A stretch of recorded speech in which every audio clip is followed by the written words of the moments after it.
May paalala po ang ating kapartner na si Dr. T o isang babala sa napipinto na namang bagong pandemya kung ito ay hindi maaagapan.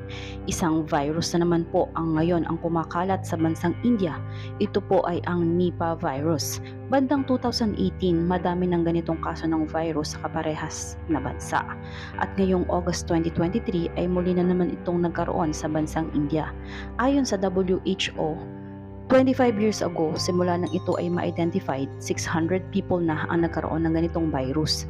Mataas ang mortality nito kapag tumama dahil noong 2018, namatay ang 21 sa halos 23 tinamaan.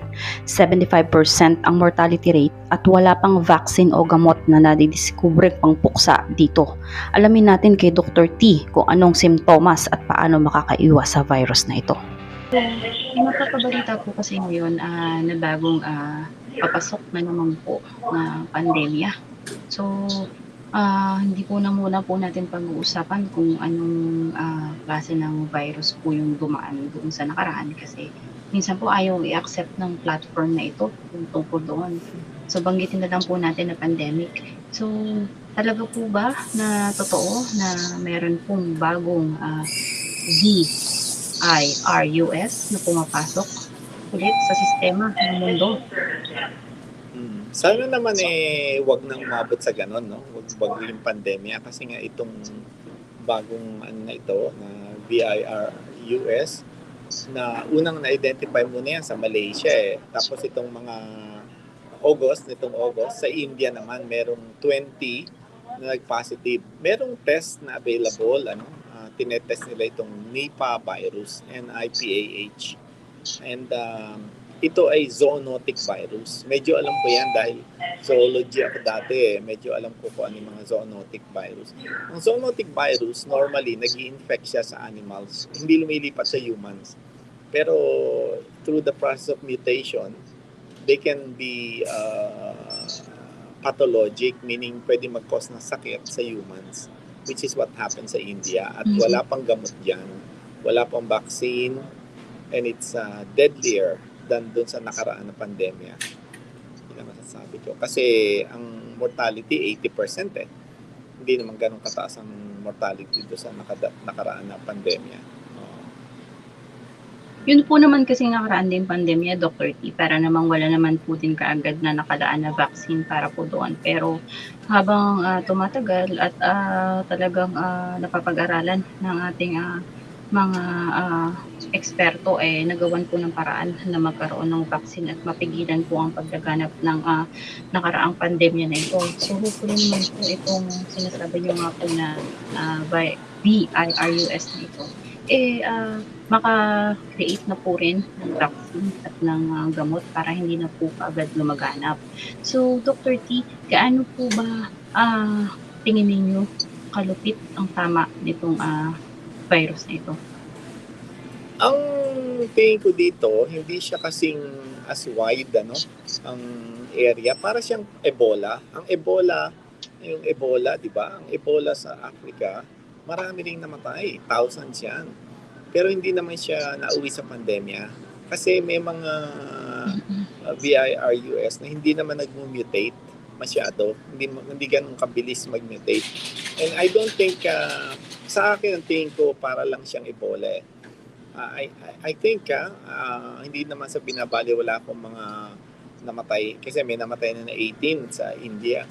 Pero I don't think it will reach the proportion nitong nakaraang pandemya. Para lang siyang Ebola. Pero syempre, dahil wala pang gamot, walang vaccine, dapat mag-ingat kung may history ng person traveling or living in that country at pupunta sa ibang bansa, dapat pigilin o i-quarantine ng matagal. Oo. Hindi na, So, I think Dr. T, ano the po ba world yung is that. Ano po ba yung mga simptomas ng virus na bago na ito? Very, very good question. Ang itong Nipah virus, zoonotic infection, usually parang flu ang symptoms niya. High fever, tapos pananakit ng katawan, nausea, minsan vomiting, walang energy, very fatigued, at saka yung mga eyes niya pupula, bumababa yung ihi, parang nagdi-decrease yung urine output. Yung tatawag na urine output. At saka mainly talaga fever at saka pananakit ng katawan, pagsusuka, parang flu, parang trangkaso, pero mas malala sa trangkaso. Wala silang na-identify na rashes, hindi gaya ng mga ibang VIRUS, Hindi gaya ng Ebola, na ang Ebola, bleeding, lumalabas ang mga dugo sa mga mata, sa mga mucous membrane. Wala silang nakikitang ganun dito sa VIRUS na ito. Pero ito ay nagli-lead sa hepatorenal failure. Nagfe-fail yung liver at saka yung kidney. Yun ang kinakamatay. Hindi naman mabilis, pero yung mga vulnerable na tao sa India, yun ang nauna. Tsaka it happened kasi sa rural part ng India, hindi naman sa city eh. So siguro limited ang support. I would say limited yung baka inuna muna lang yung mga traditional medicine. Kasi ang India para ring rural part ng China, naniniwala sila sa mga traditional medicine, which is okay naman, Pero minsan pag ganyan ka napapasama pa pagka binigyan mo ng Ayurvedic treatment.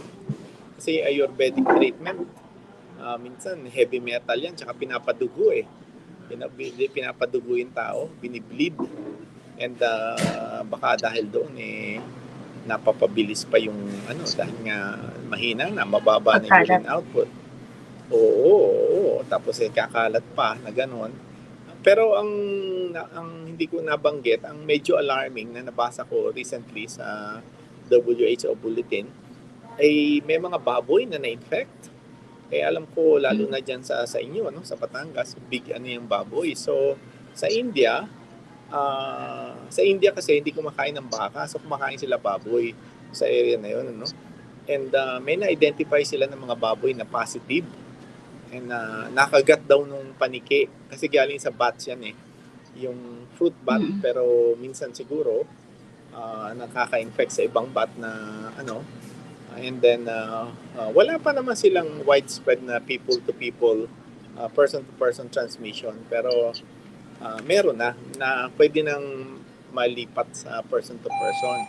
Ngayon yung from baboy to person, maybe it's just a matter of time pagka nagka-mutate na yan. Kasi nag-transmit na from the bats to a person, so posible na susunod na yung pig naman to a person. Sana naman wag. Kasi nga Opo, ipagdasal po natin na sana naman huwag na po yun mangyari at maulit na naman po yung pandemya na nangyari yung nakaraang mga taon na talagang nakapagpahina sa industriya ng bawat bansa. Dito sa buong mundo, talagang napatigil po talagang ekonomiya. Malaking epekto po ang nangyari po sa bawat tao.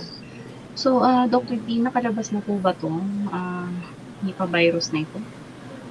So, dyan pa lang Hindi po pa, sa India. Hindi pa. Ang unang na-identify ng mga virologists sa Malaysia noong 2008 and then 2018 sa India, may less than 10 cases. So, na-identify siya 3 times. This is the third time na episode, kumbaga sa Kasi itong August 2023, from 2018 hanggang ngayon lang uli na lumabas. So, hopefully, I think, sabi ko nga para siyang Ebola na sporadic. I don't think it will, sana I'm right, I don't think it will amount to a pandemic. Yung gaya nung nangyari. I don't sana think nga po. Lalo na po at madali siyang na-identify kaagad. Hindi po kasi kagaya before na ang tagal po niyang na-identify Yes. bago po mabigyan ng solusyon. Ngayon naman po parang ito nga po kaagad-agad na lumabas na po itong may panibago nga daw po na parang magpo-cause na naman ng mga pandemya buong bansa. Hindi na po buong bansa. So, since maaga po siya na-detect, sana naman po ay hindi na kumalat at hindi na po ma-prevent kaagad yung pagbibiyahe ng mga infected. Di po ba? Kasi last time po kasi, hindi po kasi masyado yung nangyari po nakarang pandemic. Ang pinaka nangyari po kasi doon, hindi nila napigil yung mag-travel, yung mga infected. Yun ang nag-cause. Yes. Opo. Hindi po kasi. You're right. You're late right. po yung detection Kasi nga, noong virus hanggang sa kumalat na ng kumalat, nag-mutate na ng mutate, hindi na po napigilan. So air since travel. ngayon, maaga yung detection, sana talagang magkaroon na ulit ng restriction, agapan na kaagad. Ano po, Dr. T? Yes, yes. At saka dapat talaga yan ginagawa naman sa India, yung mga animals around the people, itest agad. Kasi minsan kasi magiging, ang tawag dun host, ano? Magdadagdag siya ng host yung virus. Kasi ang virus, ang pagkakaiba niya sa bacteria, ang virus can only multiply in living cells. So, isabihin, pag ang tao namatay na sa virus, hindi na dadami yung virus sa tao na yun. Patay na yung tao. Wala nang live cells. Kailangan ng virus ng actively dividing, actively transcribing na DNA and RNA. Kailangan niya yun. Kung walang, hindi gaya ng bakterya. Ang bakterya, di ba nabanggit natin isang bakterya na grabe rin, yung FEV. Kahit sa tirang ulam, dumadami siya. Pag inalis mo sa refrigerator. Ang virus hindi ganun. It doesn't, So, So, is patayin lahat yung mga animals na nagke-carry. So, malaki rin ang impact sa industry. Pag zoonotic, malaki. Ibang, kasi yung nakaraang pandemya, hindi naman na-identify. Although may mga few dogs na nag-test positive, pero hindi naman kumalat sa mga aso Pero hindi siya as zoonotic. Ito talagang zoonotic siya Yung mga bats, talagang 90% ng mga bats infected no sa area na yun So, pinagpapatay nila, pinagsusunog yung mga bats. Kailangan maputol yung transmission sa animals. Animals to animals. Opo. Sa human naman po, Dr. D, ano po may ibigay ninyo na payo para sa prevention? Ano po ba yung mga dapat namin palakasin? Very, very basic. Unang-una, yung natawag na PPE. Gagamit ka ng mag-iingat ka at excuse me. Yung hand washing, hand washing, yung paggamit mo ng gloves. Kung sakaling ma-identify mo yung ganyan na VIRUS sa area, kailangan ang precaution na wag i-isolate agad. Yan kasing, di ba sabi ko nga transmitted yan from person to person through the para ring nakaraang pandemya through the respiratory system din. So kailangan mask, face shield at saka gloves and kailangan talaga ng hygiene, personal hygiene. Tapos yung mga tao naman na ma-infect, isolate at i-treat agad, i-prevent yung kasi nangyari sa India na mga dehydrated daw mga tao, pag kasi dehydrated ang tao, nagpe-fail ang kidney. Pag nag-fail ang kidney, susunod na yung liver.